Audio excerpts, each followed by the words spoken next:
Hello the internet, hope you're all well, thanks for stopping by. Simulators, or more specifically driving simulators like these, they've really taken off in the last few years, and people are spending more and more money on their sim rigs in search of the last word in immersion. They want to feel part of the action, in the car, at the real track. And how you go about do that really depends on how deep your resources are.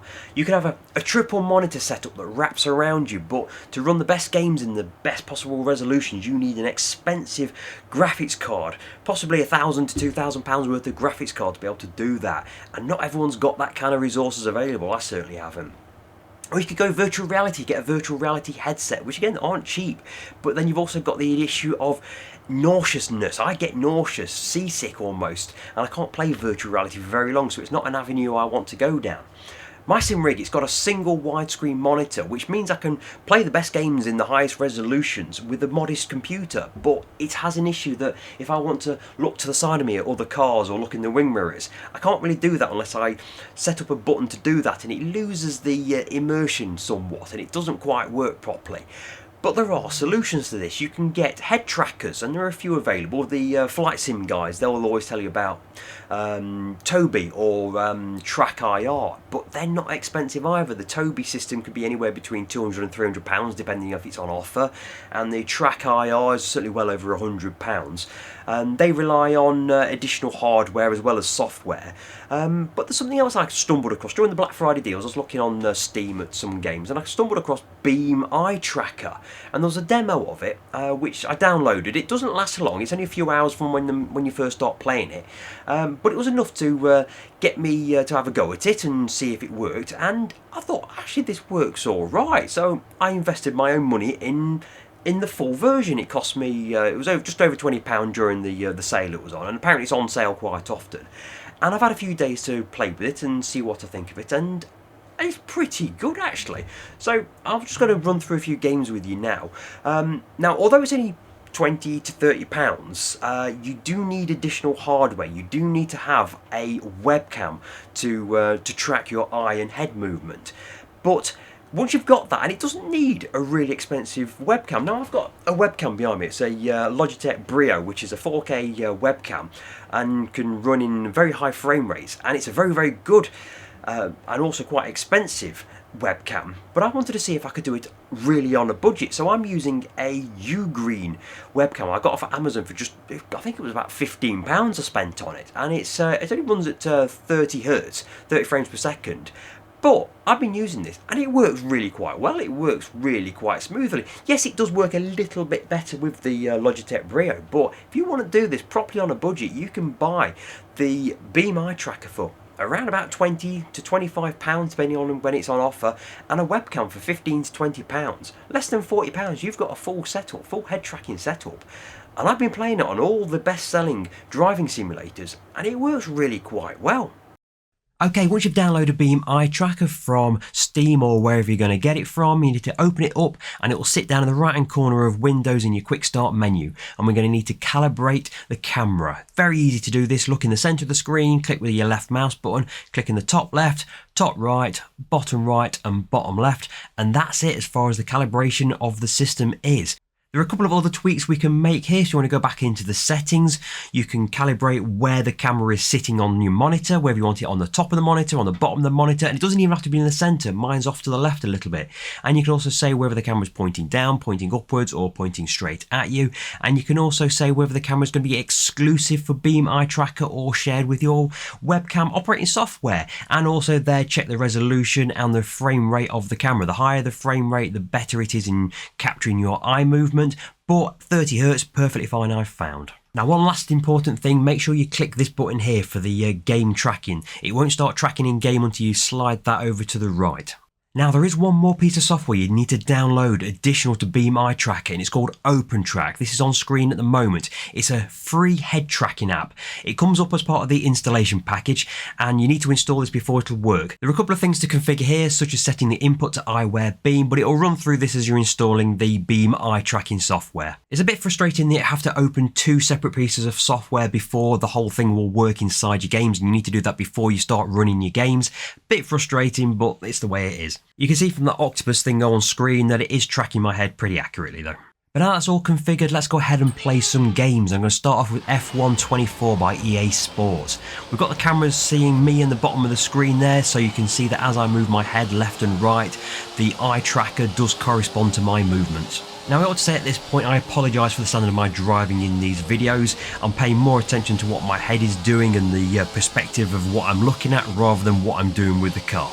I'm not saying the standard of my regular driving is any better than this, but it's a great excuse to go with. But do pay attention to the webcam that's facing towards me at the bottom of the screen there, because you can see that even with the slight movement of my eyes, it follows me around.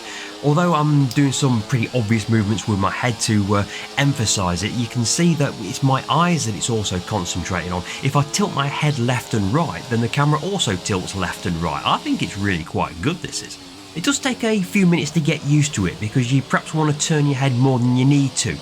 It's better to actually just use your eyes and gently move left and right, because the camera pans nice and smoothly with it. If you jerk your head left and right, it also jerks the camera left and right, and it can just disorientate you ever so slightly. I'm moving on now to iRacing. This is the very first time I used iRacing with the Beam eye tracking software, so I'm having a good look round of the car. I'm in the Radical here at Sebring. Now, while I think that F1 24 worked the best out of all of the games, the perspective looked really quite good. In iRacing, it just felt a little bit elongated. Because this is working a bit like how the VR system works, where the whole camera perspective is sort of elongated ever so slightly, it's kind of emphasised in iRacing a little bit, and it just takes a little bit of getting used to. And now all of these games I'm playing, I've not played around with the configuration. Some of these games you can move the seat setting around, so you can move yourself around in the car, and I subsequently did on iRacing move the camera around, and it worked a little bit better, but it just means trying to find the optimal place. Now this is Assetto Corsa. This is the track at NOLA to New Orleans. I actually drove this circuit only a few weeks ago in real life in this particular car, the Radical, and this feels really quite good. I really do enjoy this in Assetto Corsa. It works better in Assetto Corsa, I feel, than it does in iRacing. This feels really quite immersive. There's one thing to note: you can reset the calibration of the center point of the camera. So every time you start a game or even start a race, I tend to just recalibrate it. So you look at the center of the screen, press whatever shortcut you've defined. I've got a button on my wheel and the control button, and it resets the center line of the camera. It's worthwhile doing that because it does drift off a little bit over the course of a race perhaps.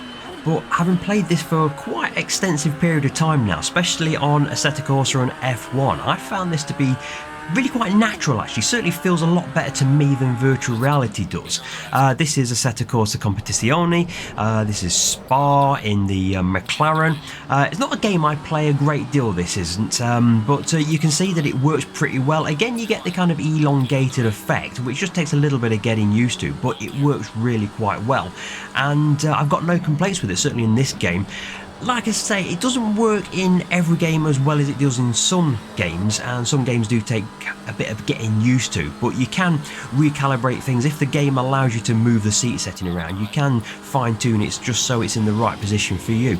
This is Race Room. Now Race Room, I found it just didn't quite work as well. Again, Race Room is not a game I use very often, and I only played it for 10-15 minutes while I was playing around for this video. It just felt like it was really elongated, but it does still work. It does track my head around. It just doesn't feel quite as natural as, say, Assetto Corsa or F1 24 does. Now this is R Factor 2, this is at the Atlanta Motorsports Park, again another circuit I was racing at in real life a couple of months ago, again in the Radicals, and this one, it works pretty well. It's as standard out of the box. It's a little bit more subtle than some of the other games. You have to move your head a little bit more to get the movement of the camera to shift its perspective, but again you can see me looking to the centre of the corner there, and it works pretty well. Now this is a really old game. This is Race 07, so what's that? That's 17 years old this game is. The perspective of this, you're actually inside your crash helmet, and although again you get that very elongated effect you get with VR, it works quite well. I was quite pleased with it working on a game of this sort of age. Now this is Dirt Rally 2, sat in an MG Metro 6R4 in the Hafren Sweetlam stage in Wales, and this works really well as well. Again, you get a little bit of the elongated perspective, but I thought this worked really quite well, and unlike virtual reality, which is using a similar perspective, you don't get any kind of feel of nauseousness at all, and that's because you can see your outside world. You're not enclosed inside the VR goggles and making your head wonder what the hell's going on. This felt really, really good in Dirt Rally 2, which led me to ask, why, if it works in Dirt Rally 2 and in F1 24, all made by the same developers, why does it not work in EA WRC? It just simply does not work. It's shown on the website as not being supported. All the other driving games that you're likely to race on, certainly modern games, all seem to be supported, but EA WRC isn't. I don't know if that's because it's not supported with the virtual reality headset. I really don't know, but it doesn't work on EA WRC, but it does work in Dirt Rally 2, and it works really quite well. So there you go, the Beam eye tracker for £20 to £30. I think that is a pretty solid budget alternative to the options out there. Okay, it's not a triple monitor surround setup and it's not virtual reality, so it's not going to make you nauseous either. But compared to other head tracking alternatives out there, I think this is pretty solid. Some games work better than others, certainly, and some games don't work at all, like EA Sports WRC doesn't work at all, and the older driving games aren't going to work either. But iRacing, Assetto Corsa, Race Room, they all work, and they work pretty decent. So if you're looking for a budget conscious alternative to get your immersion rocks off, the Beam eye tracker, I'd certainly recommend it. If I was doing an Amazon 5-star rating, I'd give this a solid 4 stars out of 5. It is good value, and certainly if you've got a spare webcam knocking about, yeah, I really recommend it. If this video has been useful to you, do consider a like and a subscribe to the channel. It really does help me out, and I'll see you on the next video. Take it easy.